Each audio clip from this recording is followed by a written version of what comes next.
Paul Catry, l'autre brasseur du village. C'est lui qui a créé au sein de la ferme familiale la brasserie en 1883, comme l'indique la date inscrite sur la façade du bâtiment situé hameau des Trois Louches à Vambrechy. Et pour sa brasserie, Paul a vu les choses en grand. Un corps central, à l'architecture soignée et à la mode de l'époque en style régionaliste, avec un magnifique pignon à redans. Au centre de la façade, une statue du Sacré-Cœur qui a donné son nom à la brasserie. Derrière, une cheminée trône sur le bâtiment.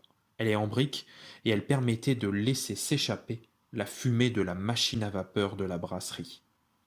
Là, les pavés, à l'entrée, étaient le lieu de chargement des charrettes, remplies de tonneaux de bière et livrées aux 40 bistrots aux armes de la brasserie-crêterie, dont celui de la gare et celui de la poste. Ici, les odeurs de malte d'orge, de houblon et de mou en fermentation semblent toujours présents, tant l'activité a imprégné les lieux.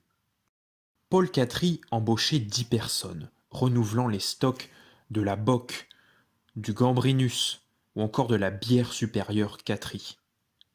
Des bières blondes de fermentation à 4,5 degrés. Le succès de la brasserie est lié aussi au nombre important d'ouvriers employés dans les linières et usines textiles du village.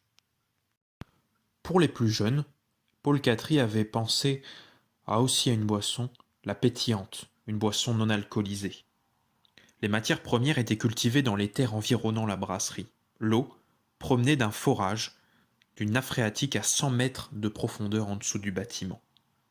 Les bouteilles d'1 litre portaient la marque Gambrinus, Jean Catry et Léamo. Son fils, Jean, a joué un rôle très important dans la brasserie. Alors que Paul avait 15 enfants, c'est Jean qui reprend l'activité en 1924.